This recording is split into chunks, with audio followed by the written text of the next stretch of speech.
Dans cette vidéo, je vous explique pourquoi vous ne devez pas avoir pitié des femmes. Bonjour les gars, bonjour à tous. C'est comme d'habitude le meilleur coach qui puisse exister sur cette planète. C'est le monde du coaching sans tabou. Je vous coach sur le développement personnel, la motivation, le succès, la psychologie humaine, notamment la psychologie masculine et féminine, les relations entre individus, la motivation et le business en ligne, les investissements et l'entrepreneuriat. Donc, aujourd'hui, notre thème, c'est quoi? Pourquoi est-ce que tu ne dois pas avoir pitié des femmes? C'est ça le thème de la vidéo d'aujourd'hui. Pourquoi tu ne devrais pas avoir pitié des femmes? Bon, quand je dis que tu ne dois pas avoir pitié des femmes, cela ne veut pas dire que tu dois être mauvais avec les femmes ou que tu dois être méchant avec les femmes. Mais je dis juste que tu ne dois pas avoir pitié des femmes. Voilà. Tu vas voir que des fois, les gens ont tendance à accuser les gens sans preuve. Ou ils accusent les gens sans motif. Tu vois une personne souffrir dans sa vie à cause d'une personne qui l'a fait du mal. Et les gens qui sont au dehors, ils ne voient pas le mal que cette personne a causé à la victime.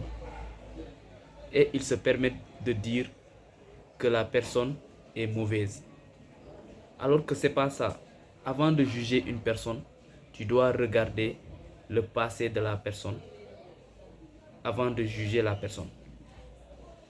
Tu ne peux pas venir aujourd'hui et juger une personne à cause de ce qu'on a dit sur cette personne-là. Ça ne marche pas ainsi. De nos jours, tu vois une femme qui n'a pas de pitié pour l'homme, qui n'a pas du tout de pitié pour l'homme, qui peut sacrifier l'homme, qui peut même laisser mourir l'homme sans pitié, alors que l'homme a tout fait pour la femme, alors que l'homme était prêt à donner sa vie pour la femme, alors que l'homme était capable de tout supporter pour la femme. Mais la femme, des fois, elle peut ne pas avoir de pitié pour cet homme-là. C'est pas toutes les femmes qui sont comme ça. J'ai l'habitude de dire ça. Et je ne dénigre pas sur cette chaîne les femmes. C'est juste que j'apporte de l'éclaircissement. C'est juste que je permets aux hommes d'ouvrir leurs yeux face à certaines femmes qu'ils vont rencontrer dans leur vie. Pour ne pas que demain, ils aient le cœur chagriné ou qu'ils aient le cœur brisé. Donc, c'est pourquoi j'essaie de toutes mes forces de leur expliquer que dans certaines situations, la femme peut ne pas avoir du tout pitié de toi. Elle peut ne pas du tout avoir pitié de toi. Et c'est sa nature qui est ainsi. C'est pourquoi je dis souvent aux hommes qu'ils doivent travailler dur sur eux-mêmes. Parce qu'aujourd'hui, l'hypergamie n'a pas de pitié pour les hommes. Tu vois un homme, il paie les fournitures de la femme. Il paie ses études. Il paie tout chez la femme. Il la loge même. Il loge ses parents. Il fait tout. Et pourtant, cette femme, à la fin, elle quitte cet homme sans pitié ni état d'âme. Et les hommes ne comprennent pas cela. Ils disent que non, frère, ça c'est l'hypergamie. L'hypergamie s'en fout de tes sentiments. L'hypergamie s'en fout que tu lui aies acheté une maison, que tu aies pris soin de sa famille, que tu lui aies donné tout ton amour, que tu sois prêt à mourir pour elle. L'hypergamie s'en fout de tout cela. C'est ce qui fait que la vie des hommes, des fois, est détruite. La vie des hommes est détruite. Parce que quand tu es face à ces genres de phénomènes, cela peut détruire l'homme à tout jamais. Et l'homme peut ne pas se permettre d'être heureuse. Il peut ne pas se permettre d'être heureux avec une autre femme. Parce que quand il regarde les blessures qu'il a eues dans son ancienne relation, il peut se dire que toutes les femmes sont pareilles, alors que toutes les femmes ne sont pas pareilles. Il y a de bonnes personnes dans la vie. Il y a de très bonnes femmes dans la vie. Moi, j'ai vu une femme. J'ai vu une femme à l'hôpital. Et cette femme, elle était prête à vendre. Cette femme, elle était prête à vendre ses habits. Elle était prête à vendre ses parures d'or. Elle était prête à se sacrifier pour son mari qui est couché à l'hôpital. Quand j'ai discuté avec cette femme, elle m'a dit, tu sais, mon mari a tout fait pour moi. Mon mari, il a absolument tout fait pour moi. Aujourd'hui, c'est Dieu qui a fait qu'il est dans un lit d'hôpital. Je ne vais pas partir. Je ne vais pas du tout partir. Au contraire, tout ce que je peux faire pour qu'il se livre, tout ce que je peux faire pour qu'il se lève du lit d'où il est couché, je vais le faire. J'étais étonné de voir une femme pareille. Je lui ai dit, ma grande sœur, c'est ce que j'ai l'habitude de dire. Il y a de bonnes personnes. Il y a de très bonnes femmes dans la vie. Et vous en êtes l'exemple parfait. Et elle a souri, elle m'a dit, tu sais, mon mari a trop fait pour moi. Quand toute ma famille était contre moi, lui, il était là. C'est pour vous dire que il y a des femmes qui sont reconnaissantes, mais de nos jours, ces femmes-là ont tendance à disparaître. Voilà. Donc, cette vidéo, je l'ai réalisée pour que les hommes ouvrent leurs yeux. Qu'ils cessent de dire, oui, j'ai payé à la femme. La femme n'en a rien à foutre de ça.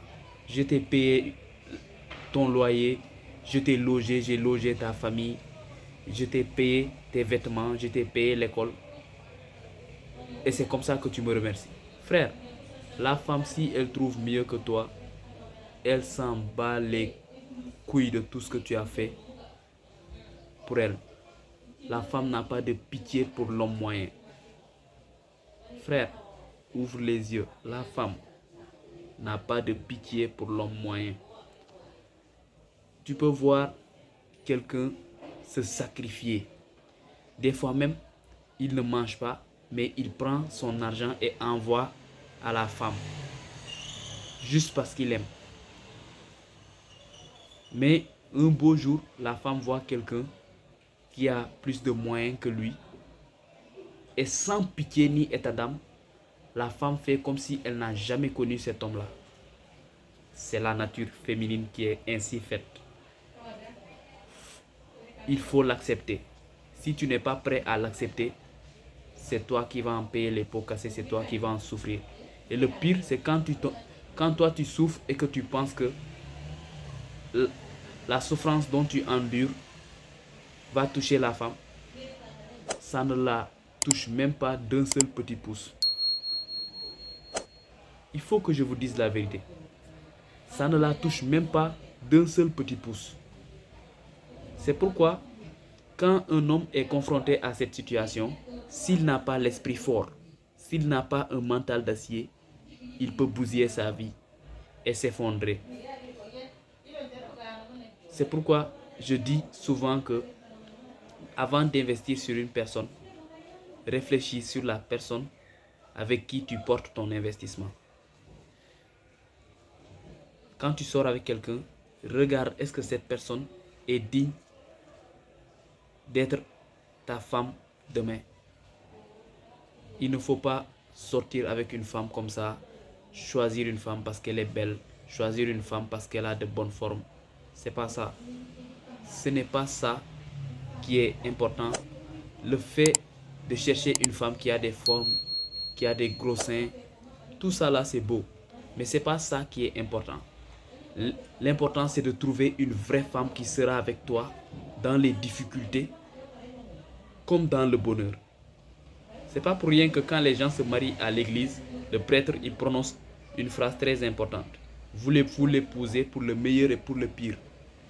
Mais il y a certaines femmes, elles ne sont là que pour le meilleur. Quand le pire s'approche, je ne dis même pas que le pire est là. Lorsqu'elle sent que le pire s'approche, elle se précipite de déguerpir. sans pitié ni état d'âme. Sans pitié ni état d'âme. C'est pourquoi je dis aux hommes qu'ils doivent se battre et se concentrer sur leur avenir. Battez-vous et concentrez-vous sur votre avenir. Cela vaut mieux. Quand vous allez réussir, vous allez voir, quand vous serez au sommet, là, vous pourrez construire quelque chose de meilleur et là, vous pourrez trouver la femme dont vous voulez. Mais aujourd'hui, quand tu n'as rien, frère, concentre-toi sur toi-même. Oublie un peu les femmes. Les femmes n'ont pas de pitié pour l'homme moyen. Les femmes n'ont pas de pitié pour l'homme qui est moyen. Elles se disent, moi je veux un homme qui me nourrit, un homme qui prendra soin de ma descendance. C'est comme ça qu'elles réfléchissent. Je veux un homme qui est au-dessus de moi. Toute femme qui est riche, la plupart des femmes qui sont riches veulent d'un homme qui est encore plus riche qu'eux. Elles veulent d'un homme qui est 1000 fois plus riche. Malgré qu'elle est riche, elle veut encore quelqu'un d'encore plus riche. C'est sa nature qui est comme ça. C'est pourquoi on dit, la femme regarde si tu es riche, l'homme regarde si tu as un bon passé. La femme regarde si toi tu peux l'assumer en tant qu'homme, que tu peux prendre soin d'elle en tant qu'homme. Mais l'homme regarde si la femme a un bon passé. Est-ce qu'elle n'a pas connu beaucoup d'hommes? Est-ce qu'elle n'était pas une dévergondée hier? Malgré que le passé d'une femme ne compte pas, si tu veux en faire ta femme, tu vas devoir fermer les yeux et oublier son passé parce que tu as dit que tu veux épouser la femme. Mais également le passé de la femme compte.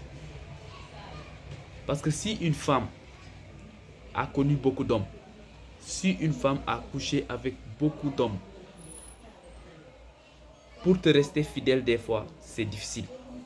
Par contre, si tu vas épouser une femme qui n'a jamais connu un homme de sa vie, qui n'a jamais connu de kiki de son existence, elle ne peut pas dire que non, mon mec a un petit kiki, mon mec a un gros kiki, mon mec a un long kiki.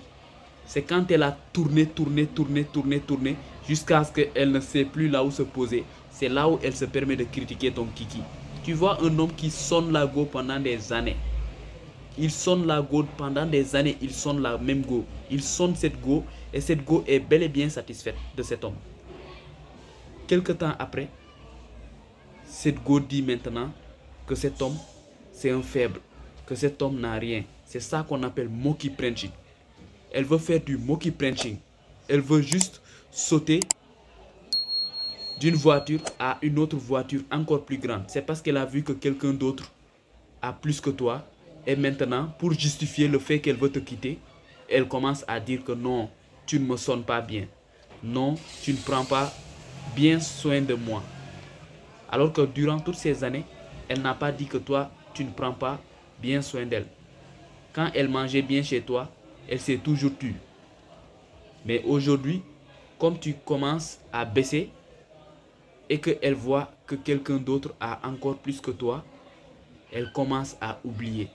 Ce que les gens ne comprennent pas, c'est que les femmes vivent la rupture avant même que l'homme ne vive la rupture. Les femmes te quittent avant même que toi tu ne comprennes. Elles ont quitté la relation des années avant que toi tu subisses la rupture. Tu vois une femme, elle sort avec un gars. Quelque temps après, elle veut que le gars la quitte, mais le gars ne comprend pas. Elle fait tout ce qui est dans son possible pour montrer au gars que moi je ne suis pas intéressé. Mais le gars, des fois le gars est smack, des fois le gars il comprend très bien que la go veut partir, mais comme il est trop émotionnel et qu'il est trop attaché à la go, il essaie de tolérer les merdes que la go fait dans l'espoir que la go va changer et qu'elle va y revenir à sa décision. Alors qu'ils ne savent pas que la go vit la rupture avant même que toi tu ne vives la rupture. Elle a fait le deuil de la rupture avant même que toi tu ne commences ton deuil. C'est pourquoi des fois les gens disent que les femmes souffrent plus en cas de rupture que les hommes. Mais aussi, il ne faut pas oublier que l'homme peut bel et bien souffrir d'une rupture. L'homme, il peut bel et bien souffrir d'une rupture. Mais c'est juste que des fois, la rupture, elle a tendance à beaucoup plus blesser la femme. Mais ce n'est pas toutes les femmes. Parce que des fois, l'hypocrisie est dans les relations. Tu vois une femme, elle ne t'aime pas. Elle ne t'aime absolument pas. Mais elle aime ce que tu fais pour elle. C'est-à-dire, elle aime quand elle a besoin d'argent, tu lui donnes. Quand elle veut sortir avec ses amis, tu lui paies cela. Quand elle veut prendre soin de sa mère, tu lui donnes de l'argent pour qu'elle donne à sa mère. Que toi, tu fasses tout pour elle. Mais à un moment, quand elle n'aura plus besoin de toi, elle va te jeter sans aucune pitié. Elle est là juste pour ce que toi, tu lui donnes. C'est pourquoi tu vois que les hommes, des fois, ont tendance à haïr certaines femmes. Et les gens disent que cet homme est mauvais. Alors que l'homme n'est pas mauvais. L'homme n'est pas mauvais. C'est juste que il n'arrivait pas à comprendre comment est-ce que la femme a pu faire cela après tout ce que lui il a fait. Mais pourtant, c'est la nature qui est là. C'est la nature féminine. C'est pourquoi j'ai l'habitude de dire aux gens qu'ils doivent cesser de tout le temps dire que c'est parce que je lui ai donné cela, c'est parce que je lui ai donné cela, je lui ai donné tel argent, je lui ai payé ses fournitures de l'école, qu'elle m'est redevable. Quand tu fais quelque chose pour la femme, le mieux, c'est de faire ça en tout cœur. C'est de faire sans attendre quelque chose en retour. Parce que quand tu essaies d'attendre quelque chose en retour, tu seras toujours blessé. Parce que les femmes sont hypergames et leur hypergamie n'a pas de pitié pour l'homme moyen. Voilà. C'est pourquoi des fois, dans les familles, tu vois un gars qui a tout fait pour la femme et quand la femme lui brise le cœur, l'homme se met à dire du mal de la femme. Il se met à insulter la femme, il se met à dire des sottises sur la femme, à aller raconter des conneries sur la femme. Juste parce que la femme l'a quitté, juste parce que la femme n'a pas eu pitié de lui. Ça, c'est l'attitude d'un faible. C'est un homme qui est faible qui agit comme ça. Quand une femme te quitte ou elle te laisse sans pitié, sans état d'âme, le mieux que tu peux faire, c'est d'oublier même qu'elle a une fois existé dans ta vie et de trouver une meilleure personne. C'est tout. Il ne faut pas essayer d'haïr la personne, il ne faut pas essayer de chercher à faire du mal à la personne, mais il faut juste essayer de réussir dans la vie. C'est pourquoi Nelson Mandela a tendance à dire que la vengeance, c'est pour les faibles, le pardon, c'est pour les forts. Car il faut réellement avoir un grand cœur pour pardonner une personne. C'est pourquoi Nelson Mandela a parfaitement raison quand il dit que le pardon, c'est pour les forts. À la place, les rancuniers sont des faibles. La meilleure vengeance qu'une personne puisse donner aux autres, c'est le succès et la réussite. Car les personnes qui t'ont fait du mal dans le passé, la meilleure vengeance que tu peux faire, c'est de réussir. C'est de réussir d'une réussite phénoménale. De réussir d'une réussite que nulle personne ne peut dire que telle personne n'a pas réussi. Une réussite que personne ne peut nier.